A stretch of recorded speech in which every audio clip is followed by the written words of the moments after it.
আমরা গুরুত্ব দিচ্ছি, বাকি অন্য দিকগুলোর প্রতি আমাদের গুরুত্ব দেওয়া। এখানে যেভাবে ইসলামী বয়ান হয়, ইসলামী কার্যক্রম পরিচালনা হয়, আমরা এখান থেকে ইসলামী কার্যক্রম যদি হুজুরের জীবদ্দশায় হুজুরের সহবাদের থেকে যদি কিছু অর্জন করতে না পারি, আমাদের মতন ব্যর্থ আর এই পৃথিবীতে কেউ আছে বলে আমি মনে করি। পাশাপাশি সব থেকে বড় একটি বিষয়, আমি এখানে মাদ্রাসায় পড়তেছি, একেবারে ইবতেদাই থেকে শুরু করে দাওরা হাদিস পর্যন্ত, অথচ আমার আব্বাকে এনে এই পর্যন্ত হুজুরের সাথে পরিচয় করাই দিলাম না, হুজুর আমার আব্বা এই, আমার আব্বাকে একটু দিনের কিছু নসিহত করে দেন, আমার আব্বাকে একটু দিনের পরে চলার জন্য দিক নির্দেশনা। অথচ এখানে আমি নিজেই জানি অনেকের আব্বা আছে, অনেকের গার্জিয়ানরা আছে যারা দিনের থেকে অনেক দূরে সন্তানকে মাদ্রাসায় পাঠিয়েছে, আপনারা মাদ্রাসায় পড়তেছেন, সবই ঠিক আছে। তো আমি মনে করি যে আমাদের এখানে যে কোনো ছাত্র আছে, প্রত্যেক ছাত্র ভাইয়ের যদি গার্জিয়ানদেরকে ইসলামী মাহফিলের দিন যদি দাওয়াত করে আমরা এখানে আনে হুজুরের সোহবতে বসাই, তাহলে আমার আর আপনার বাড়ির পরিবেশ আর মাদারীনগরের পরিবেশ দুই রকম হওয়ার কোনো সম্ভাবনা নেই, একই রকম হবে ইনশাআল্লাহ। সুতরাং মাদারীনগর থেকে যেমন দিনের কাজ করতেছি, নামাজ পড়তেছি, জামাতের ইহতেমাম করতেছি, এরপরে পড়াশোনার ইহতেমাম করতেছি, তেলাওয়াতের ইহতেমাম করতেছি, বাড়ি যাওয়ার পরে আমার মাথায় টুপি থাকে না, নামাজ ঠিক মতন পড়ি না, মসজিদের ধারে যাই না, যতগুলো গুনাহের কাজ আছে সব গুনার কাজের ভিতরে অংশগ্রহণ করার একটা সুযোগ এসে যায়, শুধুমাত্র মাদারীনগরের পরিবেশ আমার বাড়িতে না থাকার কারণে।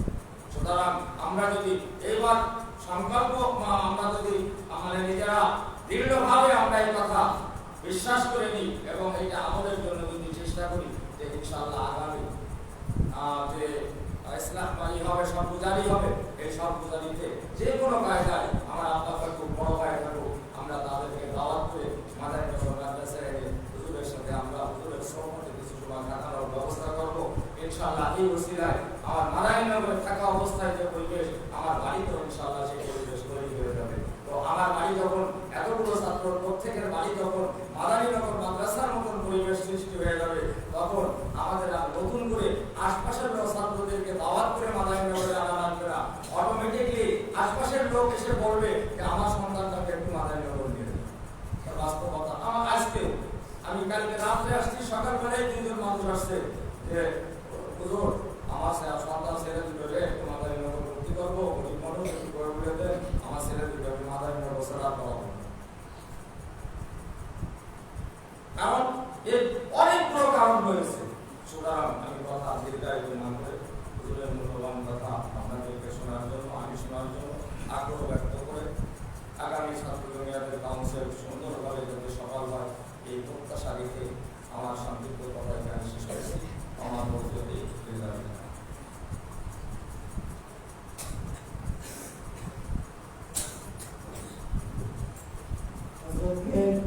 অসংখ্য অসংখ্য ধন্যবাদ বয়ানের মাধ্যমে আমাদের হৃদয়কে সিদ্ধ করার জন্য। মুক্তি অভ্যাস বাতিলের আতঙ্কিত প্রাণ, আলাউদ্দিনের জ্ঞান বুদ্ধি, সুদূর কুশল ধ্যান, নিরসনের সে ভয় করে না, অনাবশ্যীয় কাজে ওজস্বী তার বাহুবল উৎকটে সম্পাদে। এ পর্যায়ে আলোচনা নিয়ে আসছেন জমিয়াতুল উলামা ইসলাম বাংলাদেশের মুহতারাম সভাপতি শাইখুল হাদিস হযরতুল আল্লামা মুফতি মুহাম্মদ ওয়াক্কাস দামাত বারাকাতুহু। হযরতকে তার মূল্যবান আলোচনা পেশ করার জন্য সকলের অনুরোধ জানাচ্ছি।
আমরা আল্লাহ পাক আমাদেরকে দারুল উলুম দেওবন্দে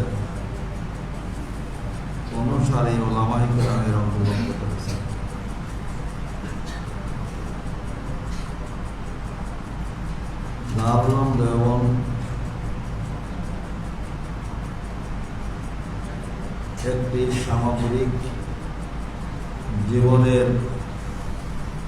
অনুশীলন স্থল। ব্যক্তি, সমাজ, রাষ্ট্র আন্তর্জাতিক পর্যায়ে ব্যুৎপত্তি অর্জনের জন্য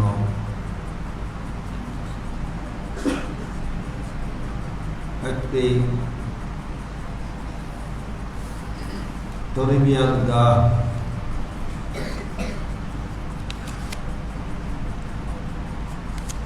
সেই দারুল উলুম দেওবন্দের অনুসারী কওমি মাদারিস।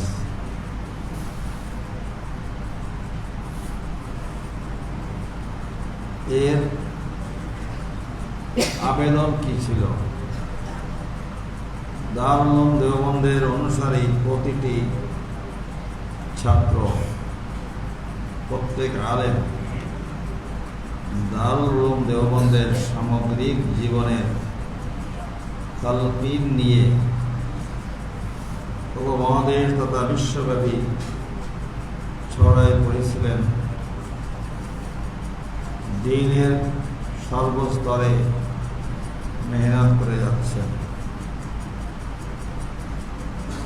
তারই একটি শাখা জমিয়াতে উলামা ইসলাম বা জমিয়াতুল উলামা, এই কাজের একটি অংশ মাত্র। এটা দ্বীনের একটি ক্ষেত্র, জমিয়াতে উলামার মেহনত, তারই একটি প্রশিক্ষণ কেন্দ্র ছাত্র জমিয়ত।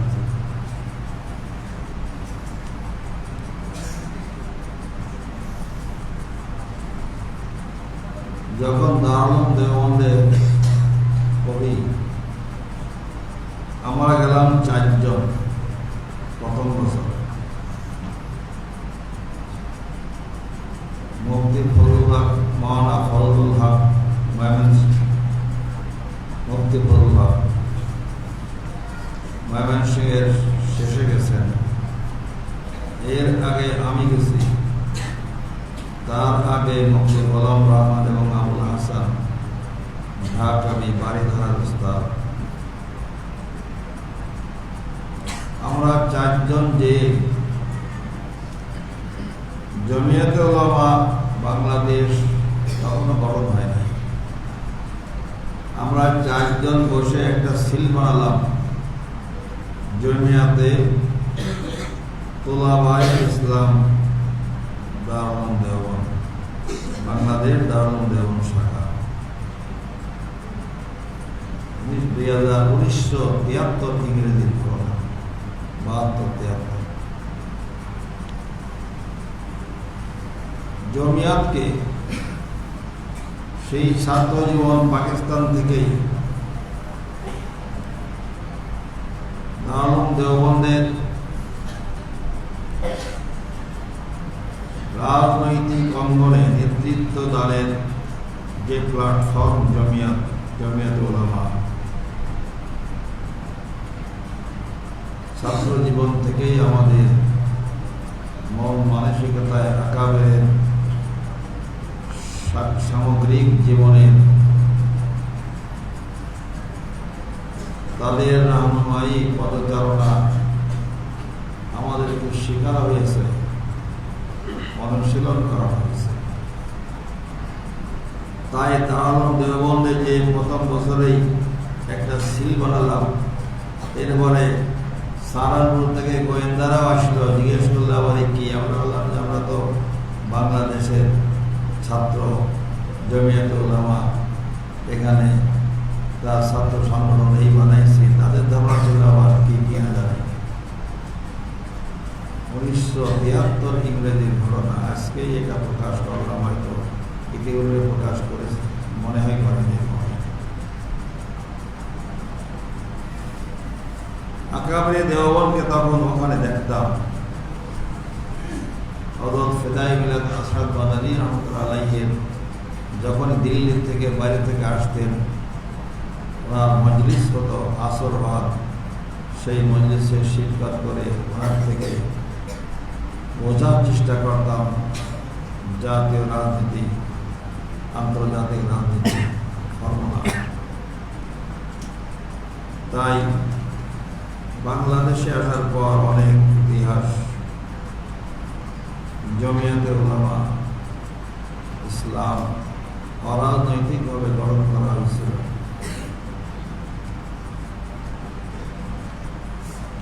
চুয়াত্তর ইংরেজিতে, পুনর্গঠন 74-এর শেষের দিকে। তখন আমি দারুল দেওবন্দে আসলাম 76-এ। তখন থেকেই হযরত মাওলানা শামসুদ্দিন কাসেমী রহমাতুল্লাহ আলাইহি, শেখ গড়িয়া রহমাতুল্লাহ আলাইহি, ওনাদের এই জমিয়াত, যেটা পাকিস্তান আমলেও জমিয়াতের সঙ্গে শরীক ছিলাম, এবং সব থেকে অনেকেই শুনে আশ্চর্যজনিত হবেন, বাহাদুরপুর শরিয়াতে আলিয়া মাদ্রাসা, কামেল মাদ্রাসা ছাত্র সংগঠন ছিল। এর ভাইস প্রেসিডেন্ট অর্থাৎ ভিপি হিসাবেই আমি মূলত নির্বাচিত হয়েছিলাম। আর এর প্রেসিডেন্ট সভাপতি ছিলেন মহিবুর রহমান আহমদ জালালাবাদী, আমাদের উস্তাদ, আমার জীবনের অনেক বেশি প্রভাব, যার ইলমি প্রভাব পড়েছে, সেই সুনামধন্য মুহাদ্দিস মহিবুর রহমান সাহেব। মওদুদি গিজ করছে ছাত্ররা, ছাত্র শিবির না ছাত্র সংঘ। ওই সময় নির্বাচন হলো আর আমি ভাইস প্রেসিডেন্ট হলাম।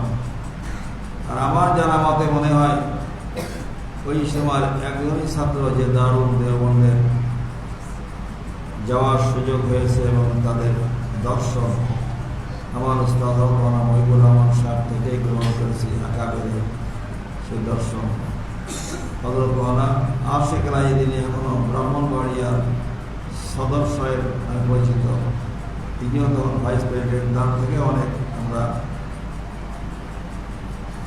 অনেক কিছু শিখেছি তার থেকে। বাংলাদেশে আসার পর এই জমিয়াতের সঙ্গে সম্পৃক্ততা, খুলনাতে তখন অরাজনৈতিক সংগঠন জমিয়াত। আমি ইলেকশনের ব্যাপারে সিদ্ধান্ত হলো হাফেজুরের সর্বপ্রথম খুলনা দারুল উলুমে আমরা বসে আমি নিজে উৎসাহিত করে মাওলানা আজলার সাহেব সাইফুল হাদিস ওনাকে ডাকলাম খুলনায়। কেন হাফেজুর দাঁড়াইছেন? 1981 ইংরেজি।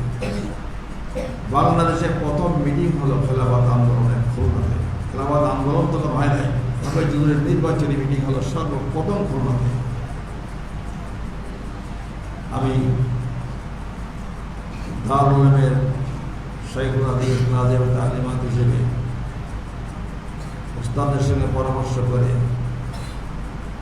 সাইফুল হাদিস মাওলানা আজলার সাহেবকে ব্যাখ্যা দিতে লিখেছিলাম। আমার উস্তাদ, আমার শেখ হযরত শেখ তাজুল আলী রহমাতুল্লাহ আলাইহি, ইনি প্রস্তাব দিচ্ছেন হাফেজুরের নাম যে প্রেসিডেন্ট করে ওনাকে রাখতে হবে। আর লোকমান মহিউদ্দিন খানের কথা ইসলাম সব কিছু, কিন্তু আমার শেখ এই অবস্থায় হাফেজ চৌধুরী ছাড়া দ্বিতীয় ব্যক্তিত্ব আমার নজরে নেই। এটাই পাশ হয়েছিল। সে অনেক কথা, ওদিকে আমি যাব না। রাজনীতি আকাবের করেছেন। দারুল উলুম দেওবন্দের প্রতিষ্ঠা ওই রাজনৈতিক মাহৌলেই হয়েছে। বাইরের খোলস ছিল, ব্রিটিশ শাসকের কপালে পড়েছেন অনেকেই, কিন্তু এর থেকে বাঁচার জন্য বাইরের খোলস এটা ছিল না। দারুল উলুম দেওবন্দে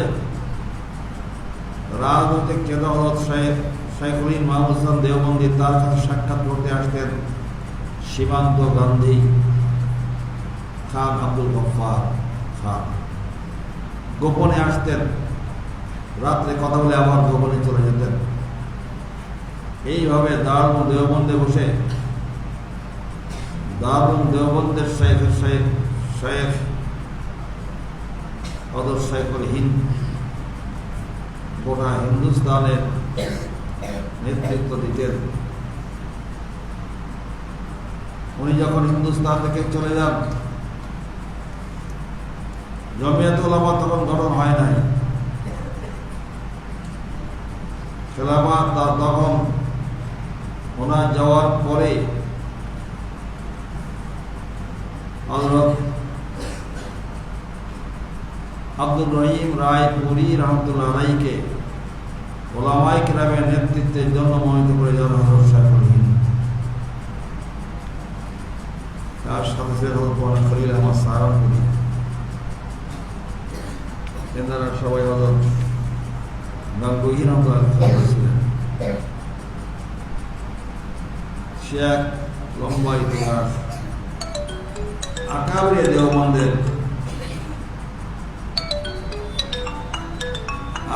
দেওবন্দের তালিম শিক্ষা হযরত শাইখুল হিন্দ বলছেন, हजरत उस्ताद मुझे बखूबी मालूम है हजरत उस्ताद ने दावत के दिन देवबंद की बुनियाद इसलिए रखी। ब्रिटिश खदा आंदोलन हिंदुस्ताने ইসলামের পুনর্জাগরণের জন্যই করেছিলেন। হযরত শাইখুল হিন্দের আন্দোলন, খেলাফত আন্দোলন, এরপরে জমিয়ত উলামা, এসব ইতিহাস। তবে একটা কথা মনে রাখতে হবে, আমরা রাজনীতি করতে যে হারায় ফেলে দিই রাজনীতির উদ্দেশ্য। রাজনীতির উদ্দেশ্য ওলামায়ে কেরামের কিয়াদত হবে, ওলামায়ে কেরামের তাদের নেতৃত্বে দ্বীন প্রতিষ্ঠা, সামগ্রিকভাবে ব্যক্তি সমাজ রাষ্ট্র জীবন, এটাই জমিয়ত উলামা। মনে করতে হবে আমরা নেতা বানানোর জন্য না, কিয়াদত ওলামায়ে কেরামের থাকবে, মুসলমান বানানোর জন্যই জমিয়তের সংগঠন, জমিয়তের আন্দোলন। আমার পরিষ্কার মনে আছে, জামাত ইসলামের স্লোগান ছিল, আমার নেতা তোমার নেতা বিশ্বনবী মুস্তাফা। আজকে এখানে শুধু আমাদের বক্তব্য, এটাই জামাতের স্লোগান, আমাদের জমিয়তের প্ল্যাটফর্ম থেকে দিচ্ছে। পাকিস্তান আমলে জামাত ইসলামের স্লোগান ছিল, আমার নেতা তোমার নেতা বিশ্বনবী মুস্তাফা। হুজুর পাক সাহেবের রাজনৈতিক নেতা হিসেবে তো উপস্থাপন করেছেন। নবুয়াতের কিয়াদত বহুত পার্থক্য। লক্ষাধিক ওলামা আম্বিয়া আলাইহিস সালামের মধ্যে রাজনৈতিক নেতৃত্ব হযরত দাউদ আলাইহিস সালাম, হযরত হুজুর পাক সাল্লাল্লাহু আলাইহি ছাড়া রাজনৈতিক নেতৃত্ব কয়জন নবী ছিল? কার ছিল নেতৃত্ব? রাজনৈতিক নেতৃত্ব মুসা আলাইহিস সালাম রাজনৈতিক ক্ষমতাধর হিসেবে ছিলেন না, রাজ্য শাসন করেন না। কিয়াদত করেছেন, শাসন আলাদা জিনিস, কিয়াদত আলাদা জিনিস।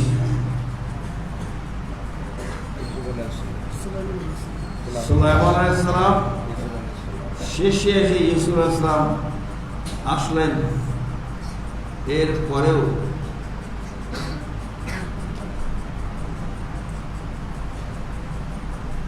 ইউসুফ আলাইহিস সালামের সময় উনি কি রাজা ছিলেন?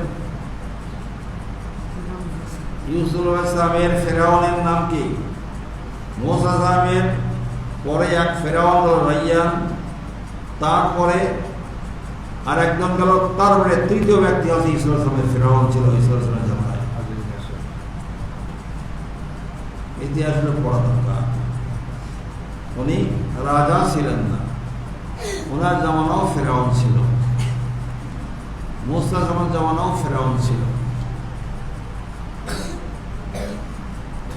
এই জন্য এখানে দিন আম্বিয়া আলাইহিস সালামের প্রেরণ সামগ্রিক জীবনের দিনের পরে আমল, দিনের ইরশাদ, এটাই ছিল উদ্দেশ্য।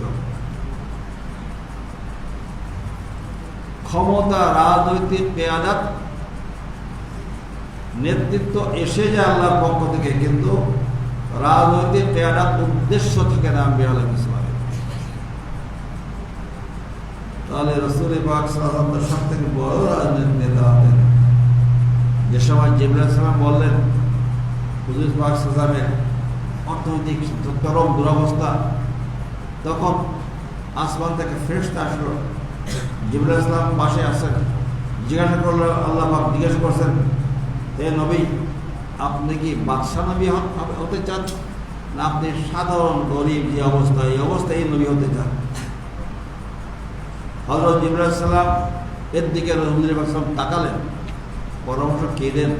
হযরত জিবরাইল আলাইহিস সালাম হাত দিয়ে মাটির দিকে ইশারা করলেন, অর্থাৎ আপনি বাদশাহ নবী হবেন না। বললেন, আমি বাদশাহ হতে চাই না, আমি চাই আল্লাহ পাক যদি এক কথা খাওয়ান আমি শুকরগুজারি করব, আর যদি আল্লাহ পাক না খাওয়ান তো সবর করব, এই নবুয়ত আমি চাই। কিন্তু আল্লাহ পাক তাকে কিয়াদাত দিয়েছেন, আল্লাহ পাক কিয়াদাত দিয়েছেন। অনেকের দৃষ্টিতে তিনি বাদশাহ ছিলেন, অনেক বিধর্মীদের দৃষ্টিতেও তিনি বাদশাহ ছিলেন, হাকিকাতান তিনি বাদশাহ ছিলেন না। বাদশাহ থাকলে তার না খেয়ে থাকতে হয় নাকি? দুনিয়ার কোনো রেকর্ড আছে কোনো বাদশাহ না খেয়ে থাকছে? আমাদের প্রিয় নবী সাল্লাল্লাহু আলাইহি ওয়াসাল্লাম তার জীবনে না খা কতদিন কেটেছে? আয়াতে কি বলছেন? জীবনে 2 বেলা পেট ভরে খাননি হুজুর পাক সাল্লাল্লাহু আলাইহি ওয়াসাল্লাম। এই তো আমাদের নবী। কাজে আমাদের দৃষ্টি যেন মওদুদিবাদের দিকে চলে না যায়, খুব খেয়াল করতে হবে। এখানে সূক্ষ্ম পার্থক্য রয়েছে মওদুদির দাওয়াত আর উলামায়ে দেওবন্দের দাওয়াতের দিকে। এই জন্য আমাদের আকাবেরের বিষয়গুলো, সব বিষয়ে মোতালাও প্রয়োজন। বাস্তব অবস্থা আমাদের সামান্য এদিক ওদিক হলেই আমরা ভিন্ন পথে আমাদের নৌকা চলে যাবে, ব্যালেন্সলেস হয়ে যাব। উদ্দেশ্য দিনের পরে আমি অটল থাকব এবং সমস্ত উম্মত, সমস্ত সমগ্র ইনসানিয়াত আল্লাহর আনুগত্য স্বীকার করবে। বাস এই জন্যই আমাদের মেহনত হবে। আর ছাত্রদের উদ্দেশ্য হবে, খুব খেয়াল করে শুনবে, গঠনমূলক। তোমাদের উদ্দেশ্য হবে তালিম তাআল্লুম, সামগ্রিক জীবনের তালিম তাআল্লুম। দিনিয়াতও জানবে, সিয়াসিয়াতও জানবে, আকাবেরের সুলুকে হিসাবও জানবে, সব কিছু তোমরা জানবে। জানার মধ্যেই তোমাদের কামিয়াবি, আর তোমাদের কর্মক্ষেত্র হবে ফরাগাতের পরেই তোমাদের আসল কর্মক্ষেত্র। এই জানা বিষয়টাই তোমাদের ছড়াইতে হবে। দিন কি, কোন জিনিসের নাম, এটা ছাত্রদের মাঝে, আকাবেরে দেওবন্দের দর্শনটা কি, এটাও এর মাঝে দেখবা। আমাদের আকাবেরে দেওবন্দে কোনো বুজুর্গ, কোনো নেতৃত্ব এমন নেই যিনি ছাত্র জীবনে সরাসরি রাজনৈতিক ময়দানে কাজ করেছেন, নেই। ফরাগাতের পর সবাই আল্লাহ কবুল করেছেন, নেতৃত্ব চমকাই গেছে। এই জন্য বিষয়টা বোঝা দরকার তোমাদের। আমি ছাত্রদের রাজনীতি করা বিরোধী, ছাত্র জীবনে এই জন্য করি নাই রাজনীতি ময়দানে যাবে, এরা দিয়ে ইউনিভার্সিটির মতো বিভিন্ন পড়ানোর মাধ্যমে তৈরি করে না। ছাত্র জীবন এই জন্য করা, আকাবেরে দেওবন্দের সামগ্রিক জীবন চেনবে তারা, তাদের ব্যক্তি জীবন, তাদের রাজনৈতিক জীবন, তাদের সুলুকের জীবন, তাদের ইলমে হাদিসের জীবন, সামগ্রিক জীবন, ইলমে জীবন, আমলি জীবন সব তারা জানবে। এমনকি রাজনৈতিক জীবনও জানবে, যাতে করে পথ হারা না হয়ে যায়। উলামায়ে দেওবন্দের কোনো সাইড, কোনো দিক কমই নেই, কোনো জায়গায় এখানে সংকীর্ণতা নেই। তারা জীবনের সর্বস্তরে তারা চলতে জানে, জীবনকে পাড়ি দিতে জানে, কিন্তু সময় অনুযায়ী। এই জন্য ছাত্রদের সব থেকে বড় কথা হচ্ছে আকাবের দিয়ে তালিম তালুর করে আকাবের দেওবন্দকে চিনা। তোমাদের কাজ হচ্ছে মোতালা মোতালা মোতালা চেনো আকাবের দেওবন্দ কি, তাদের দর্শন কি ছিল, তাদের মিশন কি ছিল, তারা কি চান, এগুলোই তোমরা চিনবে। এটি হচ্ছে ছাত্র জীবনের কাজ। আর এর মধ্যে ফয়েজ বকাদে ইস্তেতাআত, যে যেমন আসো ছাত্র সমাজ ওলামায়ে কেরামের কেরাতে, ছাত্র জীবনের কেরাতে সকল শ্রেণীর ছাত্রকে দ্বীনি মেজাজ পয়দা করা তাদের মধ্যে। ছাত্র জীবনের কাজ এটাই। একজন ছেলে স্কুল কলেজ ইউনিভার্সিটিতে পড়বে দ্বীনি মেজাজ। তাই জন্য যখন তোমাদের দৃষ্টিতে ক্ষমতাই হবে উদ্দেশ্য, তখন তোমরা কি হবে? মওদুদি হয়ে যাবে, ছাত্র শিবির হয়ে যাবে।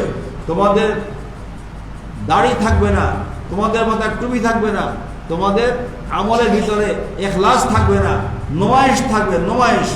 শুধুমাত্র আমার এটা দেখাবো, চলো একসঙ্গে জামাতের নামাজ পড়ে দেখাই, আমরা নামাজ পড়ে থাকি।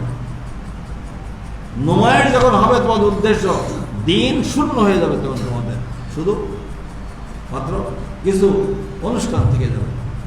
আকাবের দেওবন্দ এর পক্ষপাতী ছিলেন না। তাদের যেখানে যেমন আকীদা ঠিক থাকবে, আকীদা ঠিক থাকবে পূর্ণাঙ্গ দিন ব্যক্তি সমাজ রাষ্ট্র জীবনে, কিন্তু এখানে দিনের প্রয়োগ সবার জন্য সমান না। আমাদের কিছু লোক বেরিয়েছে, এখন কি করতে হবে? জিহাদ করে বাংলাদেশ ইসলামী হুকুমত কায়েম করতে হবে। জিহাদের জন্য সর্বপ্রথম শর্ত আমিরুল মুমিনিন, সর্বপ্রথম শর্ত আমিরুল মুমিনিন। খেয়াল রাখবে, শামলির যুদ্ধে বসে উলামায়ে কেরাম হযরত হাজী ইমদাদুল্লাহ মুহাজির মক্কিকে আমিরুল মুমিনিন বানাইছিলেন, হযরত কাসিম নানতুবিকে সিপাহ সালার বানাইছিলেন, হযরত রশিদুল গাঙ্গুহিকে কাজীউল কোজাত বানাইছিলেন। একটি রাষ্ট্রীয় কাঠামো ঘটনার পরে জিহাদ অস্ত্র তুলে নিয়ে জিহাদের ময়দানে গেছিলেন। কাজে জিহাদ আমির ছাড়া জিহাদ হয় না। কাজেই আর জিহাদ স্তর আছে। মুসলমানের বিরুদ্ধে মুসলমানের জিহাদ হয় না, হারাম। মুসলমানের বিরুদ্ধে মুসলমান অস্ত্র দেওয়া হারাম। আজ পর্যন্ত কেউ মুসলমানের বিরুদ্ধে মুসলমানকে জিহাদ বলেন নাই। জঙ্গে জামাল হয়েছে, জঙ্গে সিফিন হয়েছে, আরো অনেক যুদ্ধ হয়েছে, কেউ জিহাদ বলেন নাই। ওইখানে যখন কিছু লোক জঙ্গে জামালে আয়েশা সিদ্দিকা বন্দী হন, হযরত তালহা হযরত জুবাইর যখন শহীদ হয়ে যান, অনেক ঘটনা আছে।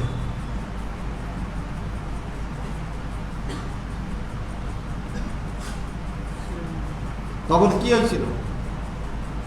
অনেকে বলছিল না যে এরা তো বন্দি বন্দি, আমাদের ভাগ করে দেন মুসলমানদের কথা। হযরত আলী কি বলছিলেন? তোমাদের মা উম্মুল মুমিনিন হযরত আয়েশা কে আছো, দাঁড়াও, তাকে তোমাকে বান্দি হিসেবে গ্রহণ করবে।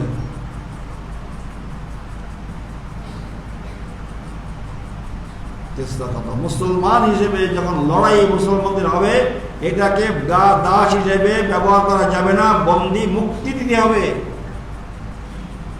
হয়তো চুক্তির বিরুদ্ধে হবে, কিন্তু দাস হিসেবে কোনো মুসলমানকে ব্যবহার করতে পারবে না। যুদ্ধের কারণে আপসে এক রাষ্ট্র আর এক রাষ্ট্র লড়াই হচ্ছে, রাষ্ট্রীয় লড়াই, এটা দিনই না। যদি ইজতিহাদি খাতা হয়ে যেতে পারে। এই জন্য জঙ্গে সিফিন, জঙ্গে জামালের এই যুদ্ধ শিক্ষা দিয়েছে কিয়ামত পর্যন্ত মুসলমানদের লড়াই হতে পারে, কিন্তু অমুসলিমের বিরুদ্ধে মুসলমানদের লড়াইটা না, জিহাদ না। এটা জিহাদ না। জিহাদ হলে এখানে বন্দী হতো। এই জন্য মুসলমানের মধ্যে কোনো মুসলমান লড়াই, এটাকে জিহাদ বলা যাবে না। তাহলে বাংলাদেশের জিহাদ কার বিরুদ্ধে? এই যারা জিহাদের কথা বলে, বলো কার বিরুদ্ধে বাংলাদেশের জিহাদ? মুসলমানদের বিরুদ্ধে মুসলমান কোন ফকি, কোন মুহাদ্দিস বলছে মুসলমানদের বিরুদ্ধে মুসলমানদের জিহাদ হয়? কথাকে বুঝতে পারছো তোমরা? পিছনে তোমরা বলো, সামনে বলো। মুসলমানদের বিরুদ্ধে মুসলমানদের জিহাদ হয় না। কাজেই চরম ভ্রান্তির মধ্যে রয়েছে যারা বলে আমরা জিহাদি বাংলাদেশে উঠে, আর এক মুসলমান আর এক মুসলমানকে মারো। হ্যাঁ, জিহাদের চেতনা পথের অন্তরে থাকবে। আল আকরাব ফাল আকরাব, শেখা পড়ো। কোন জায়গায় অবশ্যই মুসলমান যুদ্ধ হচ্ছে, তখন তারপরে যারা আছে তাদের পরে ফরজ থাকে, তারপরে তারা না বললে তারপরে ফরজ থাকে। আমরা এখানে কাদের বিরুদ্ধে জিহাদ করবো? যখন আন্তর্জাতিক চুক্তি হবে ভারতের মধ্যে আমাদের জিহাদ হবে না, তাও তো হবে না। চুক্তি লঙ্ঘনে যখন যুদ্ধ ঘোষণা হয়ে যায় তখন যুদ্ধ জিহাদ হবে। পাকিস্তানের বিরুদ্ধে ভারত জিহাদ হয়েছে, জিহাদ হয়েছিল, আমরা জিহাদ করবো ওকে। এগুলো হয়, কিন্তু জিহাদ শব্দ অত্যন্ত নাজুক। বলবুল ওয়াসরে মা কিতালিল কুফার কে জিহাদ বলা। বলবুল ওয়াসরে মা কিতালিল কুফার, কিতালিল মুসলিমিন না, কাফেরদের মোকাবেলায় সর্বশক্তি নিয়োগ করাকে জিহাদ বলা হয়েছে। এগুলো তোমরা বোঝো, তাহলে অনেক গুমরাহি থেকে বেঁচে যাবে। এই জন্য আমাদের শাইখুল মোহাম্মদ হাসান দেওবন্দি ওনার তরিকা, হযরত রশিদ আহমদ গঙ্গীর ওনাদের তরিকা, হুসাইন মাদানী ওনাদের তরিকা, আকাবেরে দেওবন্দের তরিকা, তাদের চিন্তা চেতনা বুঝতে হবে। দিন তাদের নিরিখে আমাদের বুঝতে হবে। আমরা ওই সমস্ত উগ্রপন্থী অথবা রাফেজি খারেজি কত সব এদের বিরুদ্ধে আমরা এদের দৃষ্টি দিয়ে আমরা দিন বুঝবো। এই জন্য নেতা শব্দ ওলামায়ে দেওবন্দ পরিহার করছেন। বখুবি আমার যারা আমরা ঘৃণা করতাম নেতা শব্দ আল্লাহর নবীর সামনে ব্যবহার করা। ওলামা জমিয়ত ওলামা পাকিস্তানের সেই জমানা এই শব্দ কেউ ব্যবহার করে নাই,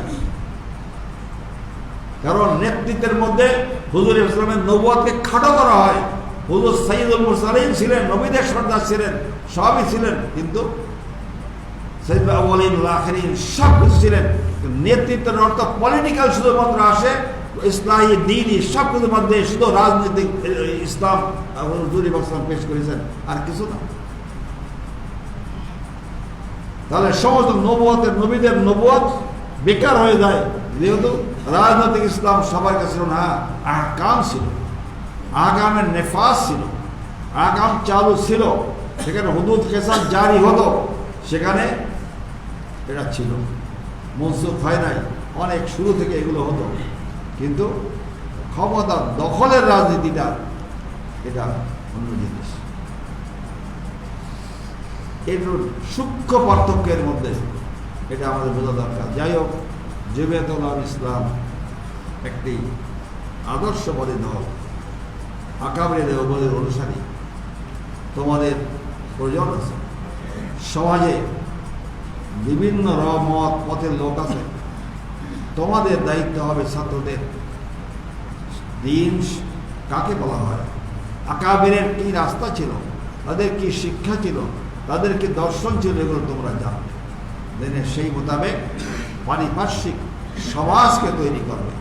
একজন ছাত্র সে দায়ী হবে, তার মধ্যে দায়িয়ানা সেবা হবে, যেখানে যাবে আকারে দেওবন্দের কথাই তাদের মুখ দিয়ে আসবে,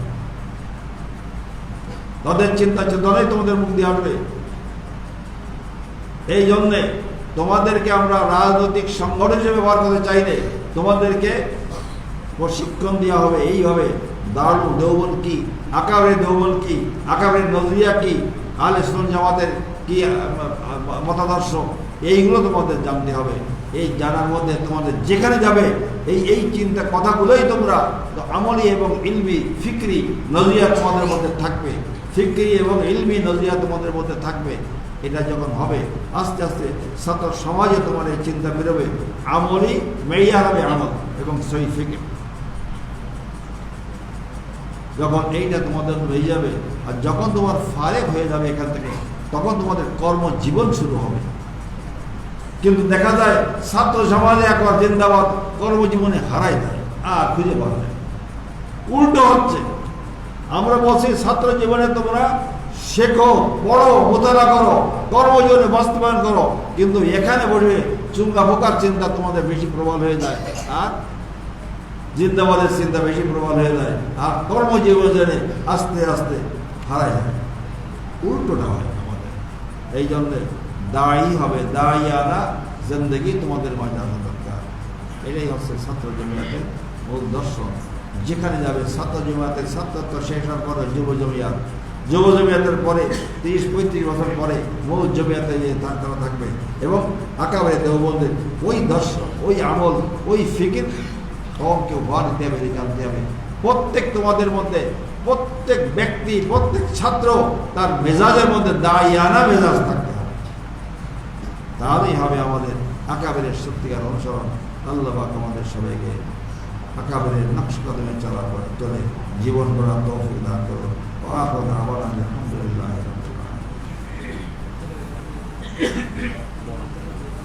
আর কি বলবো?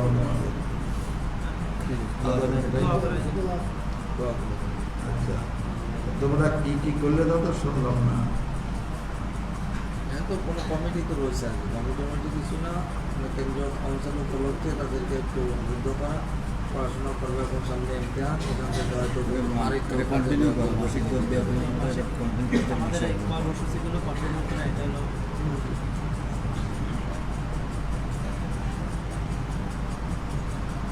আচ্ছা, 12:45 ফ্লাইট।